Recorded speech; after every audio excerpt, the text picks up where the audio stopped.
Hello, everybody out there on the internet. You are back with us in another episode of After the Hunt podcast. I am Luke. I am Jesse. I am Drake. And I'm Dave. And let's get into it. Hell yeah.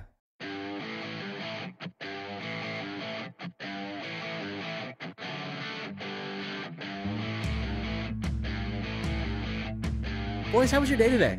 Today was a good day. It's a nice, for us, Sundays off are just like, they're beautiful. They're nice. You get to do stuff. You get to, maybe go golfing, maybe hang out, maybe relax, maybe do some grocery runs. Who knows? I'm just speaking about my day. They are necessary. Oh, God, yeah, man. Bask in your sloppiness. even if it's a nice day, sit inside with the curtains closed and watch movies and do nothing. Whatever floats Had a your couple goat, of those right? Sundays a couple times. Yeah. You even invited me to golf today. I was like, I kind of just want to chill out and rest and not do anything, actually. You didn't miss much, man. It wasn't great. No? I was not good. No. That's nothing new. No, it's not. I am not a good golfer. I go there so that I cannot be here and the odd time have some beer. That's the summary of a golf for me. It is a good time when you do that. Oh, yeah. So, Yeah, it wasn't exactly. too bad. It was a little bit chilly today, though. It wasn't too bad. Yeah, we were out on the course today a little early. It was a little nipply out there. There's some flies, but it's fun. Are you allowed to say that word on a podcast? Aren't we though? Nipply? I don't know. Well, I hope so. Next time, When you make it sound like that, Dave, I don't know, bud. Well, It was don't okay until show you them. made it weird. As long as you don't show them. Yeah, but that's what I'm here for. I'm here to make things weird. next Man, time I free the nipple. golf, that's all I'm gonna bring. Though is I'm just gonna bring a 3-wood, a driver, a Seven. a putter, no, I and a use pitching 7. wedge. Just 4 clubs. That's all 4 you clubs, need. yeah. Really, that's all you literally need. That's I all just Jesse like my feels 7. comfortable with. Yeah. Yeah. But anyway, I know that Jesse, you had a couple of topics you wanted to get into today, buddy. Let's dive in. What are you thinking? Well, Pokemon about a year ago, they like to flex on stuff they say. Whether they follow through or not is it's up to them conveniently. They said about a year ago, actually, maybe a little less than a year ago, that they were going to make Pokemon cards accessible for those who could not access them, which means can't get them over top of the bots or the scalpers in the stores. So here we are, about a year later. We're starting to see some promise of those reprints that they were talking about. So I mean, we have Sun and Moon base ETB so far. I don't know if this is going to be booster boxes. It's probably just going to be the ETBs, but we're starting right off with the base Sun and Moon. So from here, you can probably imagine that they're going to go, hopefully, through the whole set again. I'm personally hoping that there is access, but it's not a huge run. Like, I mean, to do a huge reprint on each section to go through would be kind of lame, but I mean, that'd be to their point, I guess. But just, enough to get them back out on the market again, just to kind of dip them down in value a little bit would be nice for everyone who especially wants to collect them and not just open them.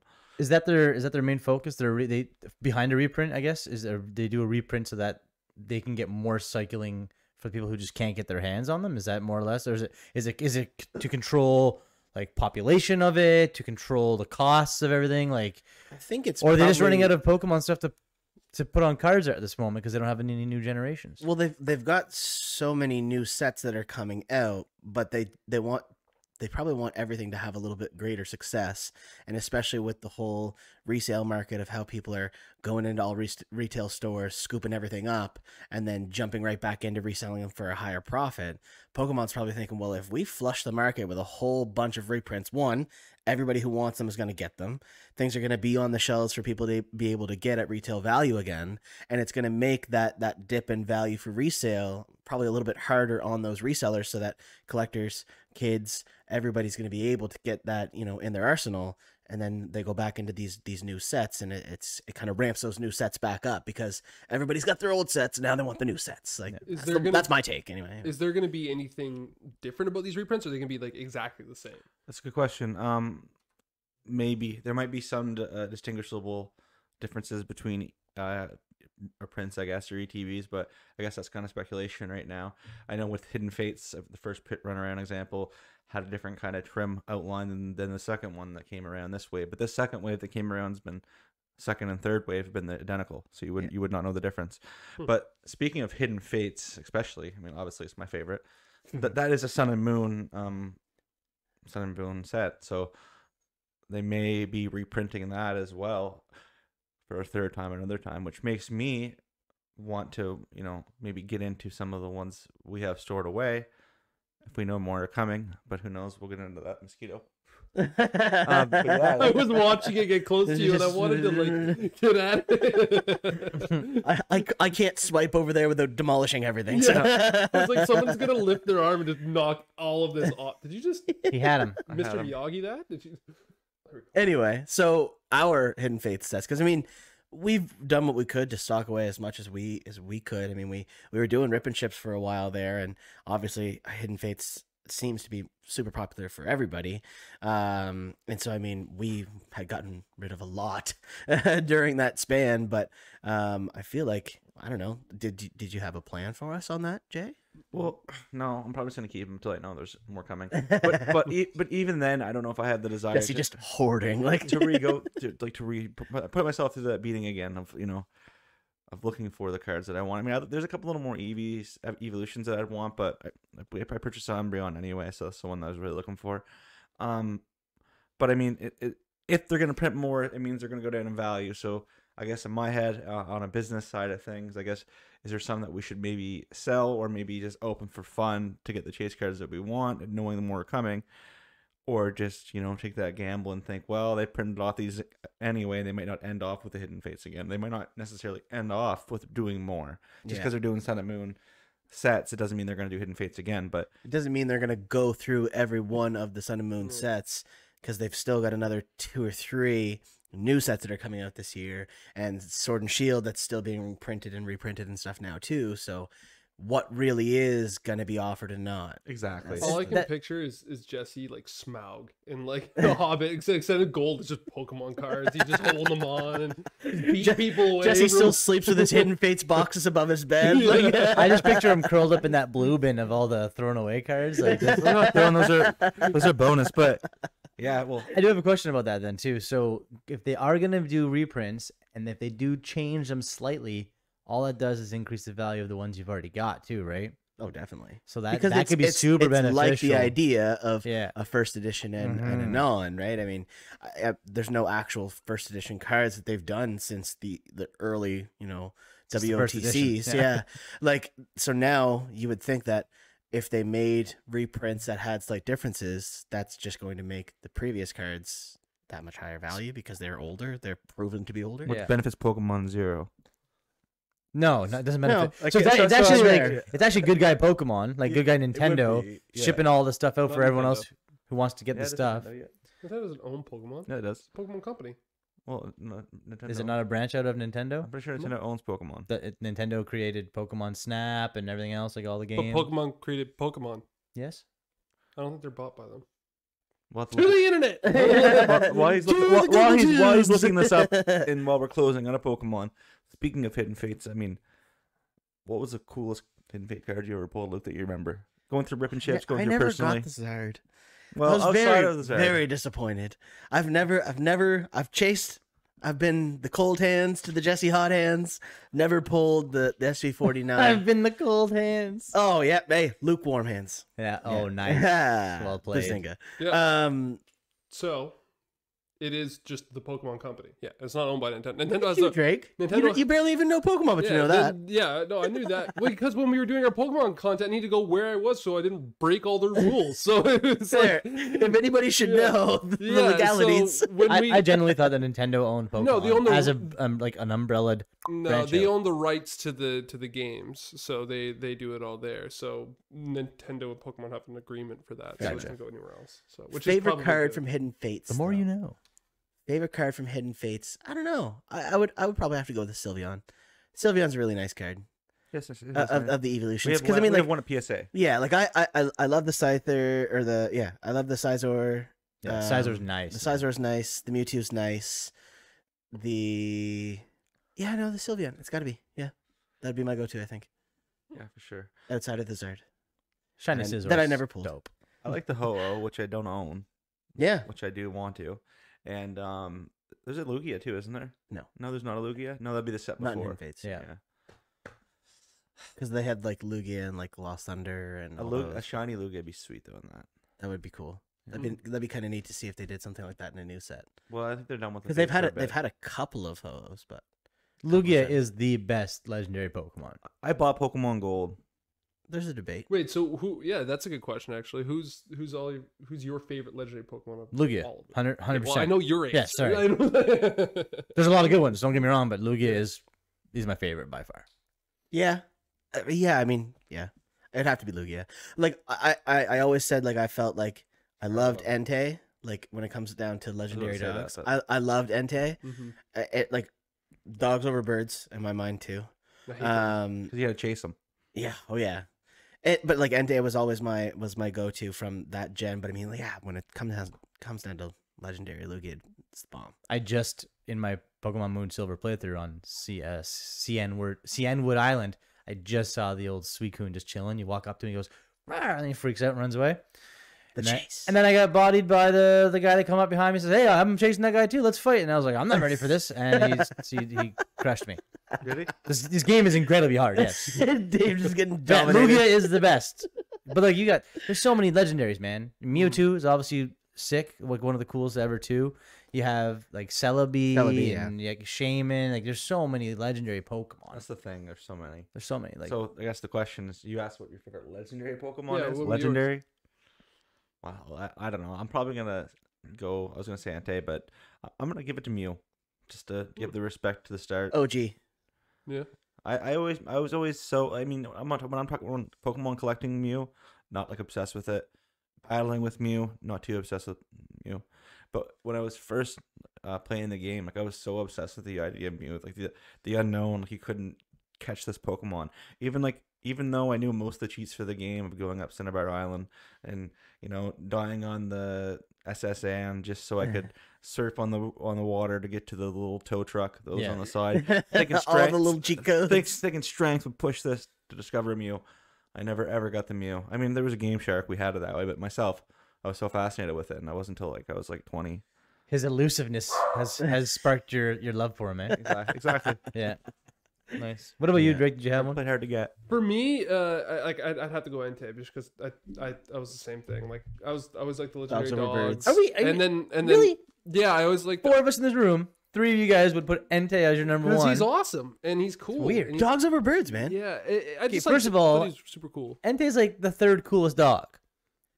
See, I don't know. I Yeah, that's disagree. just Like again, wrong. I mean, it's in my opinion. Obviously, it's your like guys too. But Suicune, Raikou, like they're great. I don't know. I feel like I really liked Entei's mustache. Yeah, I was gonna say. I was like fire. He was so Pokemon a little bit. wise. Yeah, and again, do you, fire now, do you want me to Pokemon, ruin this for you? Oh no. No. When you said that, it made me No. just think of Yosemite Sam. Yeah. Great character. Yeah, well, maybe. Anyway, sorry. Tangent on that one. Also, Yosemite was great too, Dave. So Yeah. Fair. So get out of here, Dave. All right. Okay, so Entei.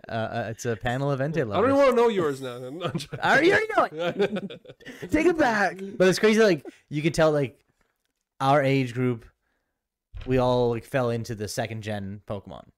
Yeah. Like we're all gold and silver as Mhm. our favorites. Yeah. Wow. Which Just is like kind of Mew. weird though, because like we started with the original Pokemon too.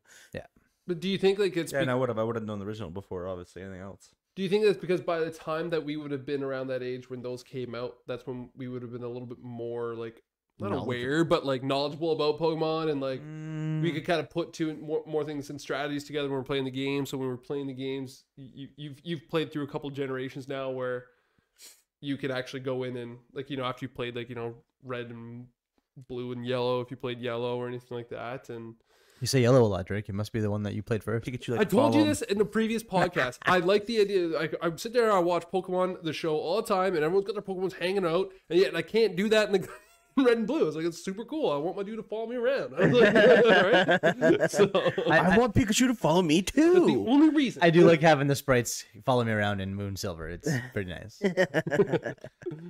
Yeah, Oh, man. but it's, I guess, when it comes to red, and I guess like going back to what you said with it being maybe our favorite gen, I don't know. I think playing Pokemon Blue, I was like a master of it by the time Gold came out. Like I said, I was playing in the bathroom with like the light on all day and beating it before I knew everything, even really understood what Pokemon really was. But maybe when Gold and Silver came out, like the extra idea of the new Pokemon, the introduction of shinies and the introduction of new different types of balls outside of Great Ball, Master Ball, and Ultra Ball, like balls that had meanings for certain Pokemon.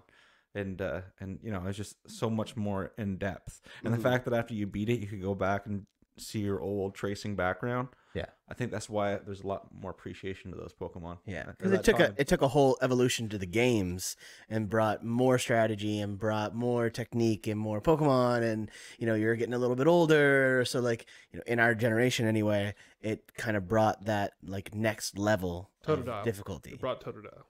When the Sure. new ones. I love Tupperware That's all too. that matters. Ziploc. Sponsor us. It's. I mean, they brought in the dark typing, steel typing. yeah, They added like, I mean, Pokemon. The way I explain this, people who don't know how Pokemon works in terms of like battling and stuff and how the games are constructed, I was just trying to say it's like it's really an intricate version of rock paper scissors, essentially, right? It really is. I've heard you say that before, and it's so funny. And it's true, but it is. And then when they bring in, you know, you have rock paper scissors, then all of a sudden you got steel and dark, and that adds in, you know, I don't know, a hammer and a screwdriver to the five mix. Now all of a sudden you just got way more intricate stuff, and that's why. And when they bring out fairy typings, and when they add a new type, it changes the dynamic of the game so much because there's so many Pokemon that are being played with. It's incredible. But I think for you, Drake, and I think you didn't think about it, but I know it. It's because of Pokemon Stadium 2. That's why you. Oh, love I it love so Pokemon much. Stadium. Oh, for sure. But that's how you can tell. Like this is how different we all are, though. Because we sit there like Luke, I like Entei because his mustache, and I like Totodile because he's dope, and we all this. And Dave comes in, he's just like, yeah, they brought in Dark and Steel type Pokemon. And it's just, like that's the type of gamer Next that Dave level is. Like, he needs to knowledge. understand every little piece, and he's just like, this is my build, and this is which is good because he would kick my ass in Pokemon Stadium 2. That's for damn sure. But I never played Dave with that, so I win. Smart boy. That was and after Gen 3, all the different typings. So When did IVs and EVs come out? that's a good question that I'm not 100% certain on. It wouldn't have.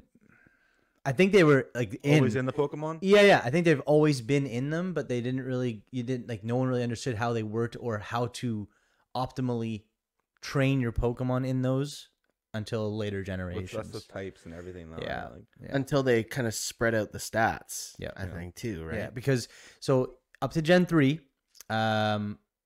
you have different types of Pokemon. Obviously, water, fire, grass, fighting, flying. Every type of move they had was either a special attack or a physical attack. So all water type moves, whether it was Scald or Waterfall, it was a special attack regardless. So if you had a Pokemon like Kabutops who has a really high physical attack and he has all water type moves that are all special attack, you're like, fuck, Kabutops is trash. But then in when they switched it out, you have water is broken into physical and special type moves. It made a crazy dynamic to the game that changed it forever. Like, so when you go back and you play the Fire Red or Leaf Green, or you go back and you play these other games, and the typing is changed on how they're actually like doing damage, it's such a mind melt. Like, it's just You're like, talking about like special defense and defense. Oh, yeah. Yeah. like And well, it becomes, again, like you were saying, it's a further level of difficulty. Like in these further generations, they're spreading the stats further and further. They're making different combinations and different strategies and different techniques that much more in depth, which makes everything that much more difficult at the same time. oh yeah, So it's kind of God, I love intense. Pokemon. Yeah. Just games in Intense. general.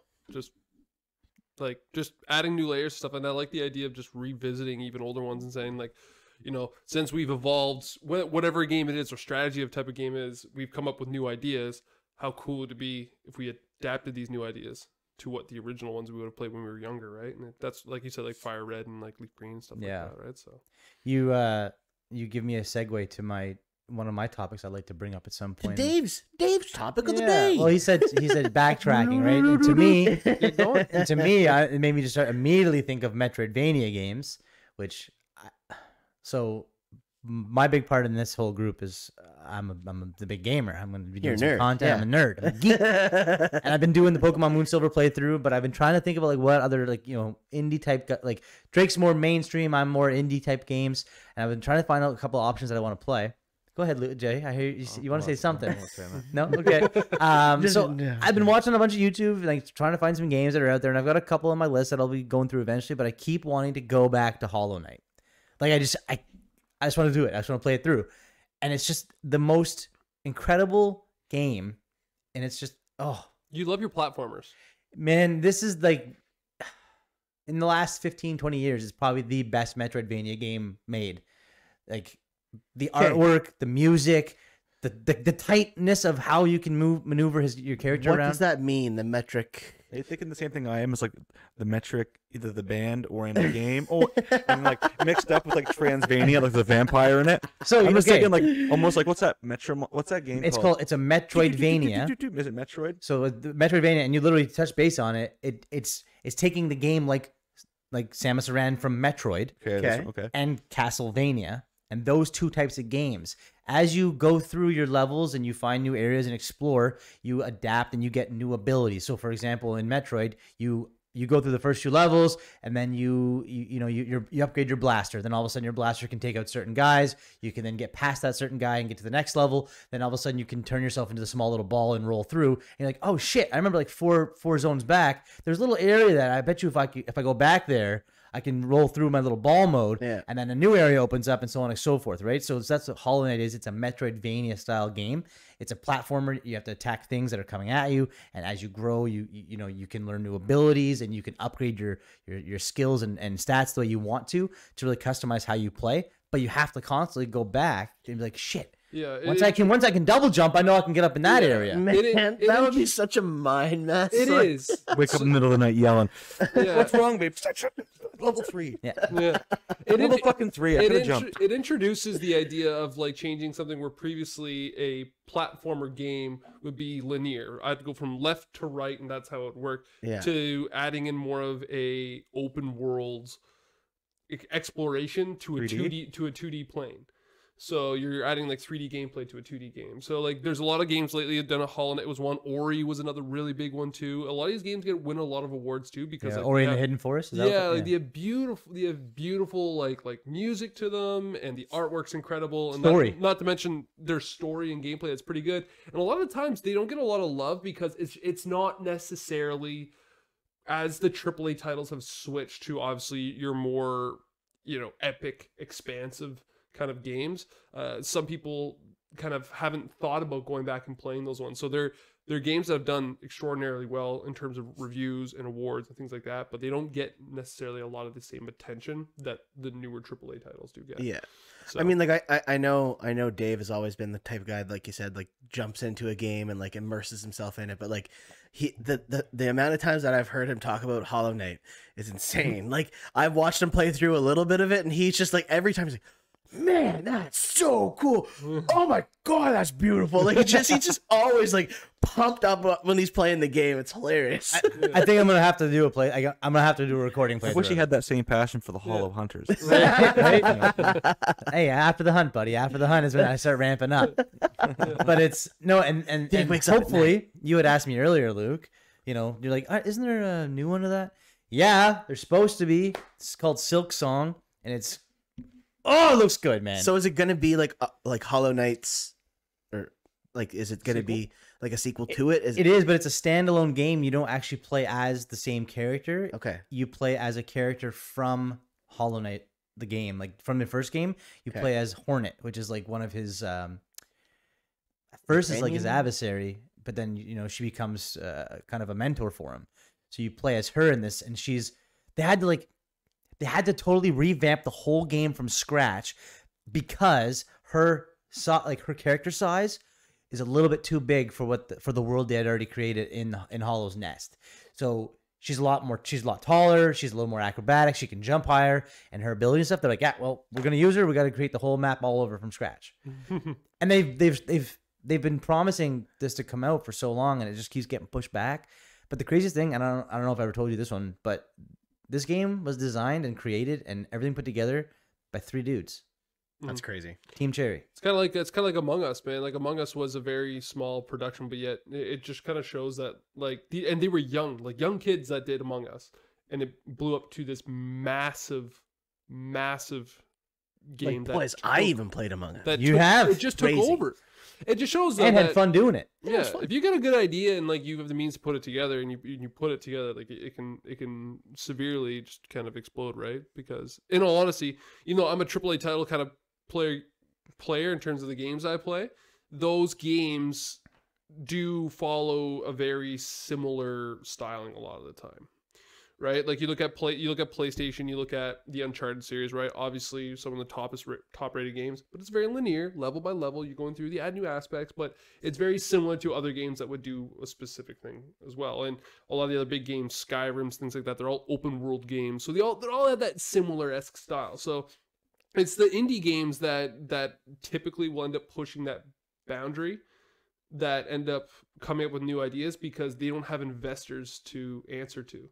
Because in a lot of time, the people whose money's on the line, they don't want to take risks. And they'll say, nah, we should just do what works. And then an indie game like that will come out, change the game, and then they influence everything else. Yeah. That's where you get the up and coming things of the battle royale games and stuff like that, right? Like typically they all get brought in from like, you know, a free to play or like an indie style game.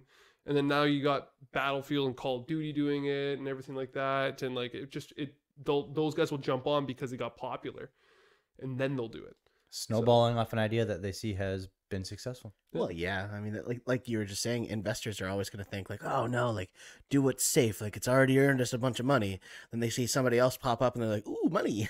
I'll try that. Well, it's a common thing. So it's the reason why for a very long time, PlayStation did a very good job, because essentially what PlayStation would do is that a company would come out with a certain type of game and they would do very good at it. And then PlayStation would buy it as a studio and say, look, you go and do your game and do whatever. And you still have to pitch your idea to PlayStation. You still have to say yes once you're part of their studio, and it's PlayStation Studios. But a lot of time that's why you get games like, you know, Drake's Uncharted 4. It's not made by PlayStation. It's made by Naughty Dog, who's a studio of PlayStation, or God of War, or the Horizon, or anything like that. Like they're games like that are owned by them. Xbox had an issue for a long time, where, for example, which is a big thing, which I'm sure a lot of gamers know, is Halo. They've been beating Never heard Halo, of it. beating Halo like a dead horse, man. Like and what happened was that they were originally made by Bungie. If you don't know this, Bungie came in, and it was a revolutionary game. Like a lot of games pick up from Halo now. Man, the Red and Blue series, Yeah, nuts, crazy, super hilarious. fun. But so like they that. did that, and they made 3 games. And then Bungie came out and said, we have other ideas. We want to try other types of games, right? Xbox said, no, I think they said 3 more Halo games out of you. And they said, no, screw this, bro. And so Bungie left and said, we're not making games for Xbox anymore. And the game they came out with after that was Destiny, which was a very influential game. It was Huge game. Huge game. And a lot of other games played games just like it. So when you would hear somebody play certain games, they'd be like, oh, that's kind of like a Destiny, right? And yeah, exactly.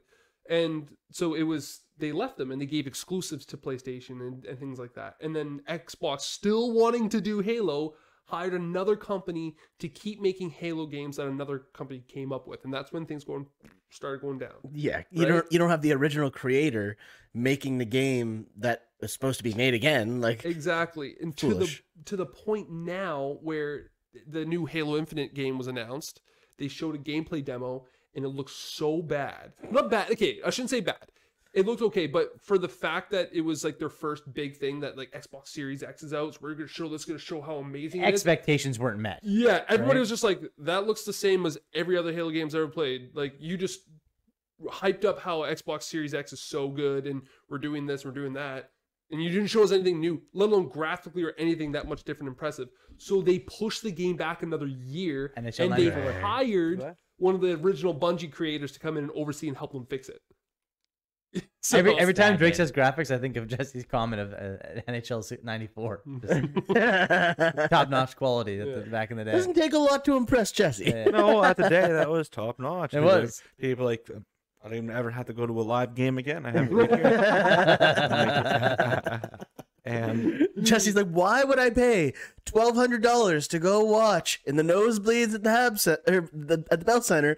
I got 94 right here. I got bird eye view right now.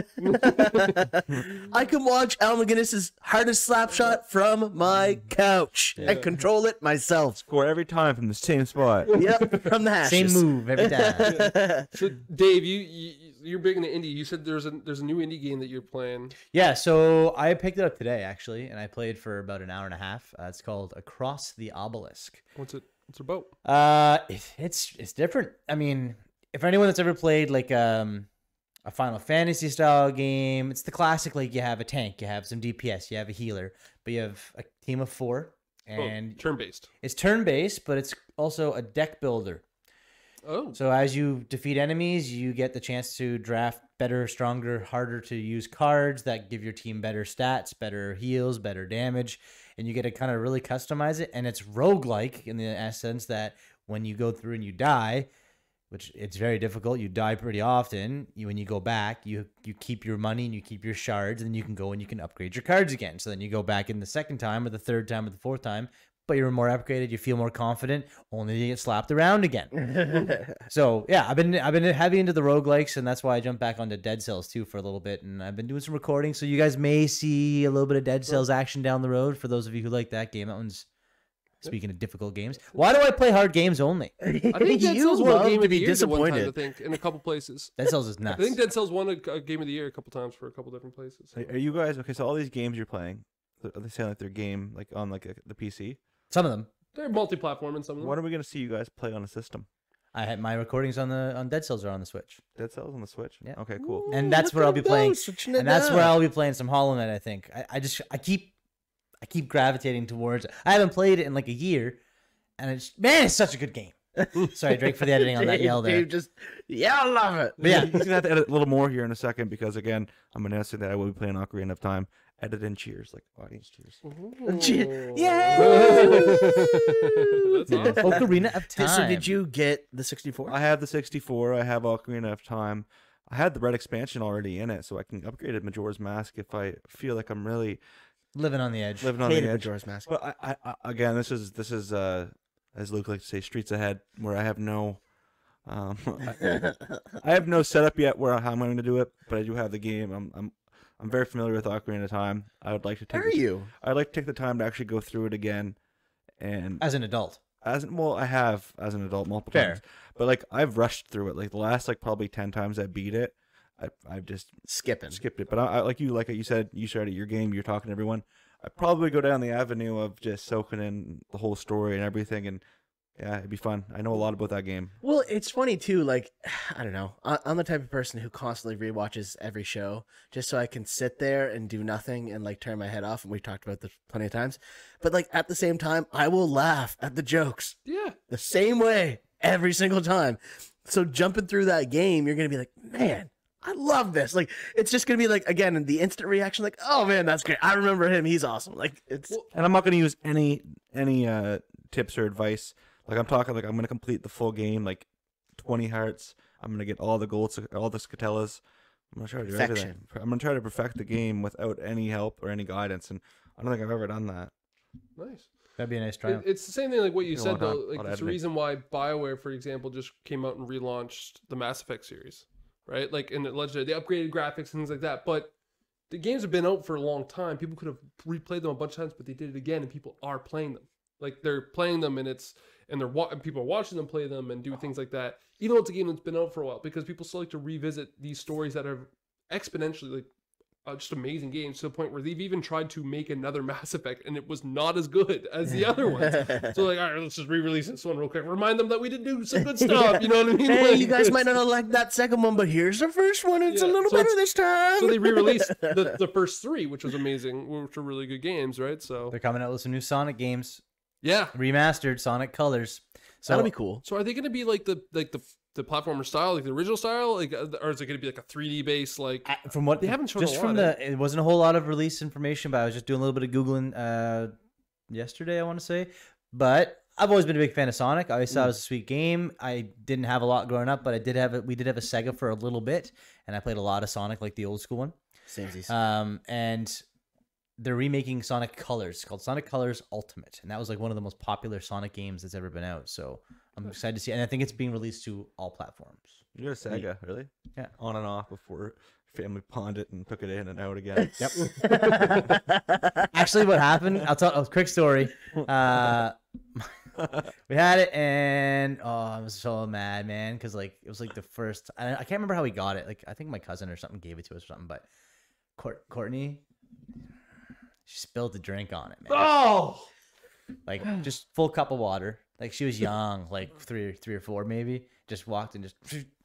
like on purpose? Ruined your world. No, not on purpose, but like she also like didn't try not to do it either. Like You watched her do it. oh yeah, So you had mixed reviews seeing it. I hated it. Just Oh, Dave man. finally finds happiness. We might have had it for a a few months. Oh man. You play it often? Oh, I didn't do much else. You think your mom maybe told her to do it? Maybe. I do. I blame all this on my grandmother who just put that Nintendo and Tetris in front of me when I was a kid, man. It's the addiction. If you want to shut Dave up, put a game in his hand. I've learned that pretty well. And to go back to your Ocarina thing, like a great game is one that you can go back in 10 years, 5 years, 12 years, whatever how many years it is 20 later. years. Over Be and like, over again. I'm gonna play that game No, again. Like Donkey Kong Country 2, like Super Mario Brothers 3, like those games. Unforgettable. I really want to do Donkey Kong 64 too. I gotta get Yeah, it. that's Oh a my good game. God, That's I another, love that big game. thing I want to do as well. Yeah. That game was awesome. I Banjo. really hope that Did you ever play Banjo Kazooie? Yes, and Tui. I think you'd. Yeah, those would be ones you should play I, too, I man. love them. they I did a love new both. one. Did they There's remake no, that? but there's a new one as well. Yeah, Okay. Same makers. It's rare. Same makers. It's the same team. It's everything like that. So I'd have to see it. I haven't played it, but it's one of those games you don't want to get complex to the next Well, level. they remade Crash I Bandicoot. don't want Banjo Kazooie to be strategic. Is that what you mean, Drake? I don't think they've like really crazily changed how the game is played. Like, you know what I mean? Like, I think it's very Yeah. much based off the same way that it was played before, just in a newer way. Well, that's what they did. They did that to Crash Bandicoot, yeah, and they nailed it. yeah. It looks and feels like the PlayStation game, and Yeah. it is fun, man. Yeah, That's- Was that's what's his name? recent. Gruntilda? Gruntilda. Was that her name from Banjo Kazooie? No. In the comment sections below. I think it was Gruntilda or something weird like I know that. you're talking about the witch. Yeah. But like, One of those, when you die. Yeah, I'm gonna Google it. while he's doing that, like, one of the fun thing, like, I don't know if you guys knew this or not. Like, I don't know if you guys have played the Uncharted games or not, but there's like one of my favorite franchises. Well, I But, mean, you are the main character. yeah, that's Great. the only reason I actually. But for, like, for fun story, like, I don't know if people know that or not, but like, that's when I was originally Xbox when I first started, and then I went to PlayStation. I wanted to switch it up, play. I was working at EB Games at the time and stuff like that. And I was like, okay, I want to switch and go over to PlayStation. And I got Drake's Uncharted Drake's Fortune with it, but I bought it for Metal Gear Solid 4 to play. And so I went in there, I started playing Metal Gear Solid, and then I was like, I got this game, it's got my name on it. I was like, I should play it. And I was going there, and then obviously it just changed my life or whatever. But they're the same makers of Crash Bandicoot. Yeah. To the point where in the fourth one, they even made a portion of the story is you playing the original. They put Crash Bandicoot in another game, and then you play Crash Bandicoot through the game. That's messed up. So you're sitting there, and then Yeah, that Dotto did it first. like it's like a story between A reception. yeah, but it's between, you know, obviously Drake and Elena, and they're sitting there on the couch. It's like a story building cutscene or whatever. But then like she's sitting there and she's playing the game. She's trying to teach Drake how to play it. And then you play it and you try to beat it, and like you play through one of the That's levels. hilarious. And it's awesome, man. Like Gruntilda Winky Bunyan. That's her name. That's a hell of a name. She was Yeah. tough. yeah, Do that laugh that's again. awesome. No, But I mean, That was another funny. I've died so much in that game. Oh yeah, you can hear the sound often. That's a hard game. yeah.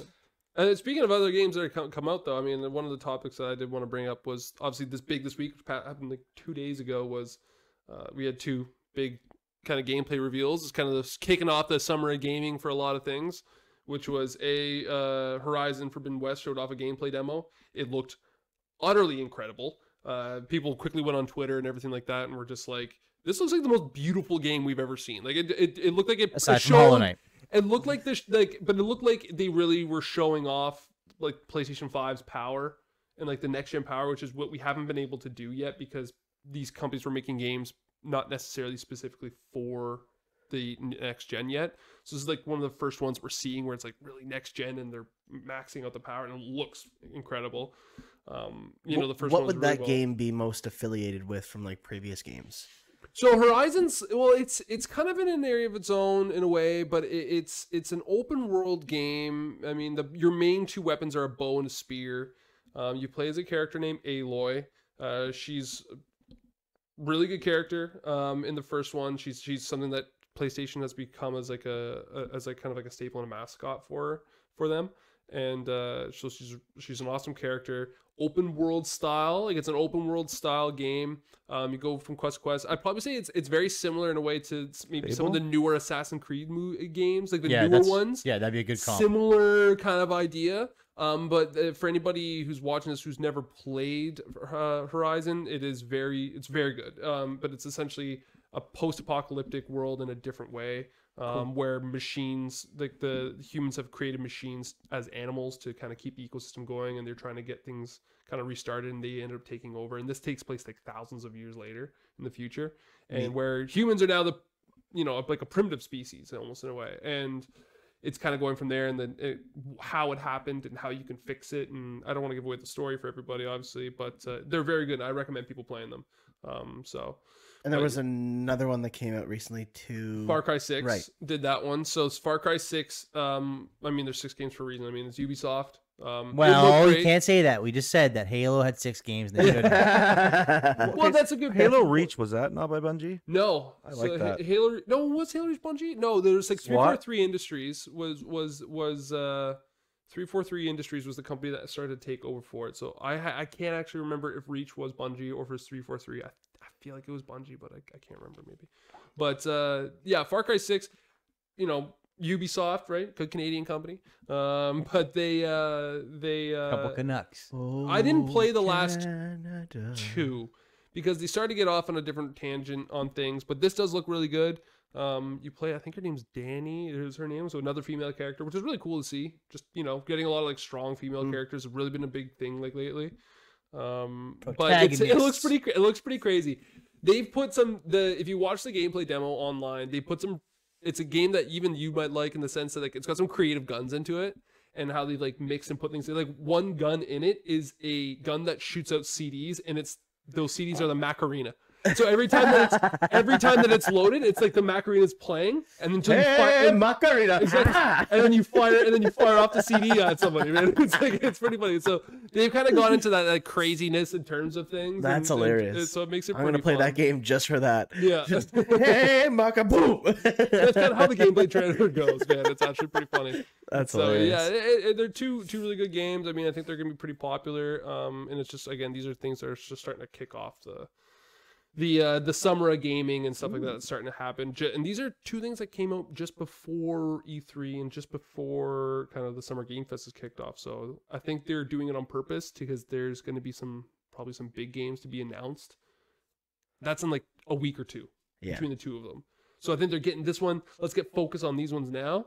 And then once they do the opening, they're going to start to show like a lot. They'll show a lot of games, and each game only gets a few minutes of kind of spotlight, right? So for games like Horizon and for Far Cry, everyone's waiting on it. They want to give them like a good amount of time. Silk Song. Yeah. But it's got like Far Cry's got a really big actor, like Giancarlo Esposito. Like he's a really big actor. Like he's in a lot of things. He's in The Boys season 2. He's in things like that. He was in obviously Mandalorian. He was Grand Moff Gideon in the Mandalorian. Season 12 of Dancing in the Stars. I hope that's not made up. No. I wish that you just knew that right off the hop and that was real. If that was a weird spectrum of your knowledge, I'd be so excited by that. Yeah, but I don't know like what you guys think. Like I don't know if have you played any of the Far Cry games before? I have never played the Far Cry games, but my good buddy, Keegan, he likes those games a lot. So I've seen some gameplay. They're pretty neat. But I do like the idea of shooting CDs at people. So like especially Macarena. Yeah. Oh, cassette killer. Get over here. So I wanna tie up our gaming chat real quick before we jump into a heated rivalry, obviously. Oh no, I don't want to talk about sports. But I want to touch base just to bring it all back to Pokemon for all our fans out there, for all the viewers and people that are watching this, for you who are mostly up with us. If you mostly jumped in and follow us on this podcast because you enjoy Pokemon. Middle of next month, so in a couple of weeks, it marks the 5-year anniversary of Pokemon Go, which is pretty big. Like summer of 2016 was the most fit summer of my life. Looking back now, man, 2016 was just a good year. Oh yeah, and it was Good because year. of Pokemon Go. It helped, yeah. for sure. The trespassing fines, the tickets that everyone was getting, it was great for the government. Hey, It was you could walk around in a park for hours, and it was good for you, and it was fun. It was too. the most weight the gaming world has ever lost in their life. Like it was just, but I remember it because I was one of them. I'm pretty sure the Never biggest ended. loser must have been like partly in on Pokemon Go. Like, So yeah, in 2 weeks, I think it's the 16th, 17th that weekend. Pokemon is doing like an online. So they always do like a gathering where you can like join into an event, and I think it's usually $15 to get like an event Pokemon of some sort that you've never been able to get in Pokemon Go. So this year they've cut the cost into a third. It's only $5, which is pretty awesome of them. neat. And they're also going to be doing like a concert, like an online concert during this Like a event, Fortnite, too. like a Fortnite thing. Yeah. Cool. So that'll be kind of cool. So it's good to see them making waves. One's that way, gonna too. have to assume So- that's Katy Perry. Yeah. The way she's been Post Malone? Yeah, Post Malone too, right? So like I don't know if you guys remember, obviously like when it first came out, like so I was living in St. John's, Newfoundland at the time, and I just remember just when Pokemon Go came out, just the floods of people, and I thought it was so cool because at that time, in my opinion, I thought that Pokemon was kind of on a bit of a lower point. Oh, Sure. for sure. 100%. And when that came in, it gave everybody a pretty much opportunity to go out and start doing. We're the point, like I was working like a Bell in the mall, and like you just saw people running around different places, and like, oh my god, like this is over here, and people running like the food court, and like people running to like different areas, and you're asking for a break so you can go and catch the Pokemon real quick and come back, and like, and the parks and like the Pokestops were just absolutely flooded with people. Like we've never seen anything like that happen on any medium. Man, Like, it was crazy. The weekend that it first came out, I had flown to Toronto. I was in Markham for a training session for work, and there was like 3 or 4 guys at that like group from all over the province or whatever too. But they were all like, Pokemon Go just came out. So like as soon as we were done our training for the day, instead of going to dinner with everybody else, we'd break off and go down to the park and go. Yeah. And there was hundreds, like again, like obviously Toronto, but like hundreds of people in this park, and like every edge of the park, all over the place, people walking in circles doing it, and like it's me and like 2-3 random dudes, just like guys that I had no idea. It's like, all right, let's fucking go. Like, but there was a bunch of people out in oh, the city. hundreds, Like, hundreds of them, man. right? It's Like, insane. I I mean, remember that was the King's, first King's Square weekend. in Fredericton was packed, man. Oh Like, yeah, this is all pre-COVID, of course. Like you couldn't do it now. 2016, Like, man. it was rest of the year. you get you get a hotspot of three what's that called Pokestops. Pokestops, Yeah. and you get people throwing lures out there, and you get like just hundreds of people downtown Oh, just yeah. chilling out and just catching Pokemon. I remember when it came out, and I saw the trailer for it. I was like, this is as close to Pokemon being real as it's ever gonna be. Seriously, yeah, You're man. gonna go out and you get a fucking hunt down a Growlithe and find him, put him in a Pokeball, and then he's yours. And originally they had it set up because obviously pre-COVID, like you could only get certain Pokemon in certain places. Yep. Like if you wanted to get water Pokemon, obviously you had to Yeah. go down to like a pond or do whatever, and like that's where they would pop up. And I remember like legit, like we'd be going down to George Street, like getting ready to drink whatever, and we would purposely be walking down just so we could catch Pokemon on the go. I'm drinking a beer in a bar and trying to fucking throw a Pokemon ball. I remember pulling over the side of the road one day, just like obviously not the same night, but like driving, and then like I had Pokemon to go on my phone and I was supposed to a little bit, and like But you had to click the "I'm not driving" button. yeah. And I remember like having it sit there just to see what would pop up. Like so I'd sit there and then a really high level like Nidoking popped up. And I pulled over with my hazard lights on.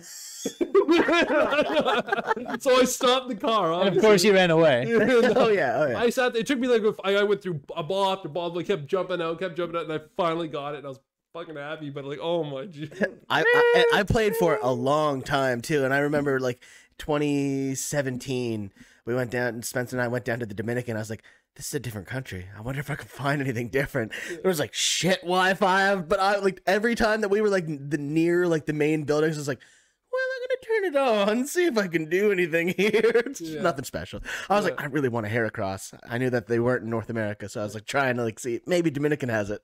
Didn't count. For our listeners, I want people to put into the comments like, what was your fondest memory when that game first came out? Yeah, Was it? And are you still 5 years in next like 2 weeks? Like, are you still on it? Like, What Man- did you play, Jesse? I did.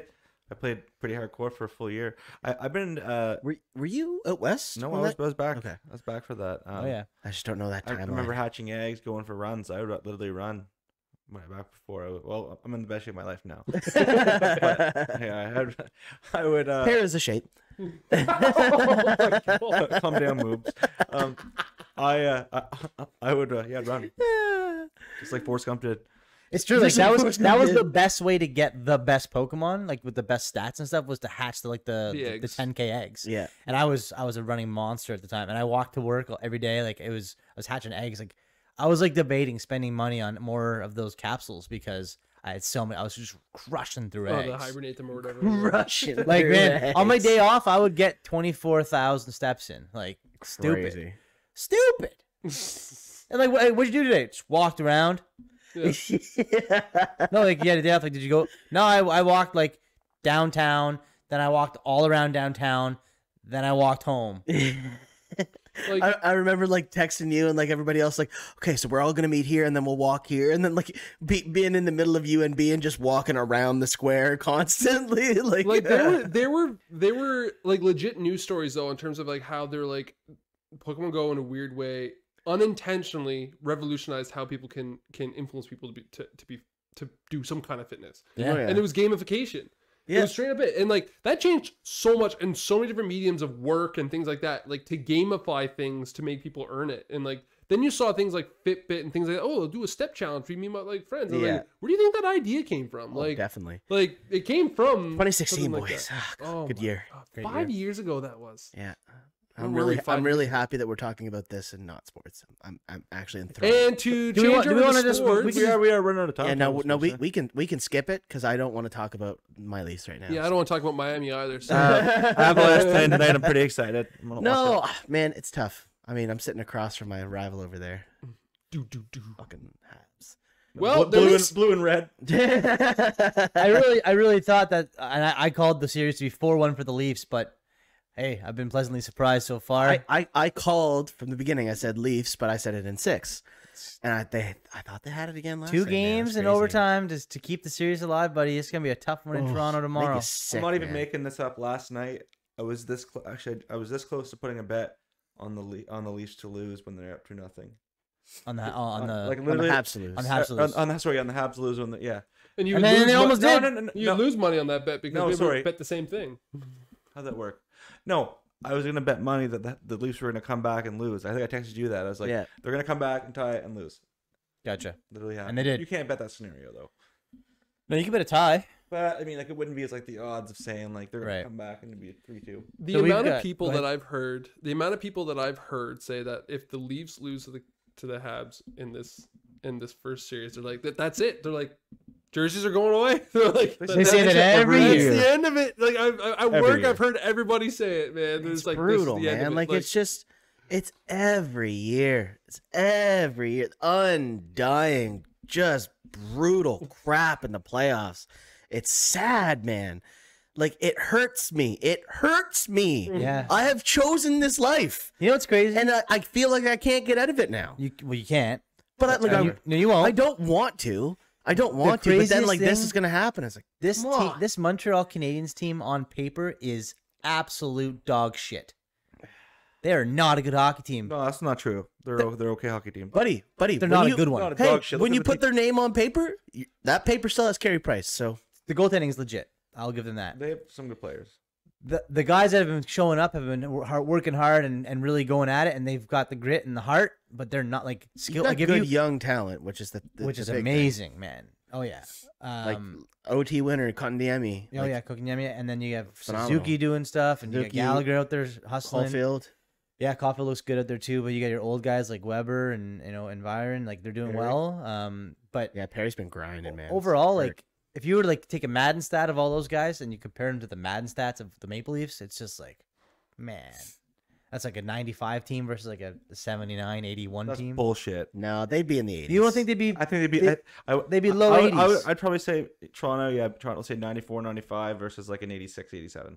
You think they're that high? I would've put- I'd give I them would've put 82, Habs at 83. 85. I would, and then if you're gonna break those stats into 3, I would have 94 goaltending, and like Damn. 80 defense Yeah, and praise 80, Allen, man. 80 defense and 80 offense.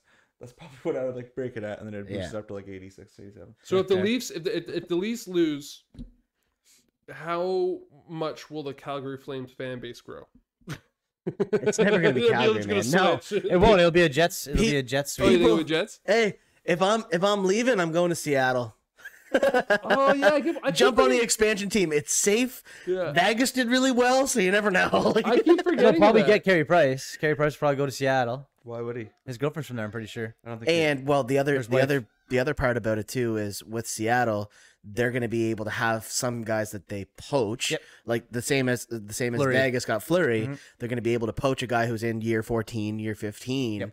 and they don't want to pay him anymore because he's not going to be worth a 5-year contract. Seattle's like, well, it's Carey Price. I'm going to pay him for 5 years, no problem. yeah, And Yep. here you go. and give him the money he deserves. Yeah. Yeah. Because I mean, he's just still love- standing on his I love head. how everyone's like, well, if the Leafs lose, like no one's coming at me as a Hatchman like, well, if you guys lose, like, yeah, we didn't fucking think we'd win one game. Like it's all good. We came this far. All we've done is stress out all Leafs fan if they win. It's like, yeah, well, we thought you would anyways. But you had a stressful You situation. have a safe out on that. Not that it matters because like the Jets are gonna crush either one of our teams. See, I don't agree with that. You don't I think feel so? I feel like if now Toronto going 7 games probably doesn't help them having that much like stress put on a matchup that they should have won. If they walked out in 5 or 6, I think they'd have a really good shot against. Man, against the Winnipeg Jets. had 4 straight wins. They're rested up, and they get to take on either the Habs or the Leafs, who have just been. The rest could also be grinding. bad though, seasons man. Who does that for Colorado tonight? The That's true. the rest could get you rust. It's true. But it's No. yeah, exactly. In series like that, no matter what sport it is, you will see that like what would probably end up happening is that whatever team comes out of it, they may win the actual like first 1 or 2 games in that series because they're already in a groove. They already got chemistry going. They're jumping from one game to the next, and that's what it is. And the Momentum other of guys a win, like exactly. But then eventually, what you're going to see is just the longevity. They're going to get tired. There's going to be maybe some more injuries, things like that, where the other guys are a bit more rested. That's and gonna then happen that's in when the your series series. typically changes. Vegas will probably win the first game, and then Yeah. Colorado's like, well, okay, well, we are the best team. Remember? the big thing that they're doing with hockey too is they're playing their rounds in succession. As soon as they're ready, the teams are playing. best They're rule not this waiting year. for a round to finish. Like they're not waiting for game 7 to finish. Like Boston and the Islanders have already played. They played last night. Boston won last night. Yeah, Boston won No, last but night. it's cool. Yeah, it's cool. They're not waiting for everyone. It's smart because they don't again like for that very reason. You don't want people to over rest. It's bound to actually hurt players if they're resting a little bit too much and then jumping into a big competitive series. There's a possibility that obviously they're doing like dry runs and practices and stuff, but like having that hardcore competition, that intensity, you don't want to lose that. Yeah. Just kind of like how I'm not going to even go over to my Oh, Miami. oh, you mean the Heat? I'm sorry. What was it? Swept. I was so optimistic. I was like, man, we did it to them last year. That's what it's. The only thing that's gonna piss me off, everyone's gonna be like, oh, the bubble was a fluke. It wasn't a fluke. Like every other team had to be there too, so it wasn't like a. No, but your team was a fluke. No, it wasn't. It was just that guys apparently didn't want to show up. Like the supporting cast of the Heat did not want to show. Although Jimmy Butler today, didn't Junior. Jimmy Butler didn't overly play, I think, the way that we were hoping. He still played well, but like Got your hat. Bam had a No, a you really guys hard got time. swept. Of course, they didn't play the way you hoped. Well, yeah, but like Bam didn't play well and things like that. So it was And just like it wasn't close. that was fucking. It wasn't even close. The first like- game, the first game went OT and was Yeah. a buzzer beater win. I'm like, oh man, all right, like come back, we can do Intense it again next series. thing, and then it just went. Nose dive. They were Tired. winning last game. They were They were winning tired. at They wanted to half. go home. And And then it's what just they like- lost by They're probably like 20? we were like we tried so hard to do this and like we got to 14. do this 4 more times and more. Oh, and they were like that was the team that like Drake nodding off over there. Atlanta Hawks just demolished the Knicks today. Yeah, I don't know Just where a- Julius Randle went. Just a real quick switch there. Yeah. Nice segue. Getting off of that. My sadness is Was there any other we'll, sweeps? we'll get in the NBA? Kawhi. We'll get Kawhi when the Mavs destroy. Are the you Clippers. drunk? Yeah, Kawhi will come. I thought you were drinking tea, not straight rum. No, Kawhi You're will come. Drunk? Kawhi will come when the Clippers lose. Why do you want that baby on your team? Okay, Dave. It's not Kawhi. It's Paul George. Paul George sucks. Yes. And the Knicks, no, and Kawhi- the no, Lakers Kawhi, organization. I have a- or the Clippers organization. Not great. I don't like Kawhi, man. No, Kawhi's a great player. Kawhi. He's a baby back. Kawhi wasn't even the baby one. bitch. He wasn't even the one who made this big drama. It was the fact that the Raptors wanted to keep him so hard, and the Lakers were trying to swoop in and take him, and he was like, well, I'm going to go home, just not there. Yeah. He wasn't the one who created that drama. He chose to go to a team and surround himself with players that probably weren't worth his time, and now we're never going to know what could have been. Yeah, I mean, on paper, that team should have been incredible, but again, like Paul George just sometimes shows up and sometimes he doesn't, and like they beat. And most often, it's not in the playoffs. They beat Mavs like whatever it was, like game 3 or 2 or whatever it was, and he had like a triple double or something, or like double double. Yeah, Paul George had a fantastic game. Yeah, but it's whether he can be consistent or not, which is kind of unfortunate, right? So I mean, everything for Paul George unfortunately changed after that horrible injury that he had. So. Yeah, never came back the same. How does it feel, Drake? Your Miami Heat are basically as good as the Montreal Canadiens. No, your Canadiens won a game. 2 even. True. Ouch. But I mean, in a sense, like, doesn't it bother you so much when you're like, hey, don't get in the playoffs if you know you're not gonna go anywhere. Just tank, man. Let's get a number 1 overall pick for once, please. Yeah, but they're not that bad, man. They're not going to get a number 1 overall pick. No, I know, but a better pick now. Even if they didn't make the playoffs, they'd be on the fringe of the lottery. Like it's like people are chirping the Heat right now, but they also forget that there's only one team since Pat Riley has joined that organization. There's only one team that's made the playoffs more than the Heat have, and that's the San Antonio Spurs. That's it. Yeah, pop. They made the Heat like the Heat have made the playoffs more times than that. So it's just like they're a great organization. Just this year, just whatever the fuck happened, and you just move on to the next season, and you pick up some more players that you need to. They're going to be shopping some guys for sure, and then you move on. So that's straight move from on, like Drake wants to do from this conversation. we probably could. The Lakers are starting to put a hurt into the Suns, though. Yeah, it was bound to happen. Cover hurling. I was going to say that. Cover curling. I do want to quickly just touch base before we send off, and I do want to get your prediction on your game tonight before I move on to the next thing. What do you think the score is going to be? Avs and Golden Knights. You're hoping that the Golden Knights come in with some rusty buckets. Well, so it's same with us, right? I'm probably looking at a 3-1 win for Colorado. Okay, I think that's legit. It's a fair thought. Is that third one an empty netter at the end? That's a good question. Negative. It's actually a 2-1 lead that turns into a 3-1 from an empty netter. Okay. So the last thing I want to touch base on is sports world. Oh. Julio! Julio Jones, yeah. The trade market. I mean, so Atlanta saves a buttload of cap space. Yeah. All they have to do is wait till after June 2nd. So after June 2nd, Julio's gone, man. He got caught it's inevitable. on live TV, on a phone with Shannon Sharp saying, I'm out of there. Like, he's gone. So you know what's like the only thing that like really kind of just not bothers me, but it just makes me like laugh is that I keep getting notifications.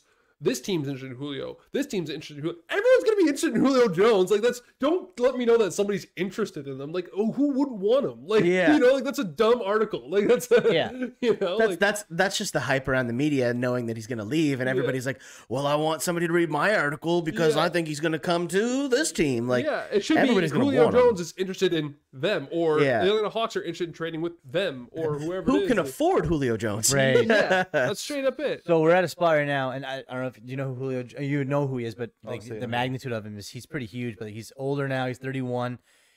He's got a little bit of some lingering issues in terms of injuries and stuff, but he's just like he's probably in terms of talent wise, he's probably a top 3, top 4 wide receiver in the NFL. Freak athlete. He's nuts. He's old. But I think the reason you keep seeing these articles, it's just it always comes down to the money, man. Sports bets have been out on this trade, and they keep flip flopping spots. And the Pats are number 1 now. The Titans are number 1, and then when all the money gets thrown on the Titans, they go, "Oh, Titans aren't really interested. They've been trying to figure things out." Then they drop back down, and then they try to hedge their bets. And today Seattle's up there now. Shut up, Drake.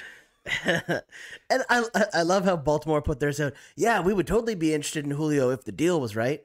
No. You make the deal right. If you want him, you go get him. You just go pay. Like if fantasy wise, it would suck for Julio Jones. Oh yeah, it'd be brutal. Like Lamar's just not the guy that's going to make that happen for him.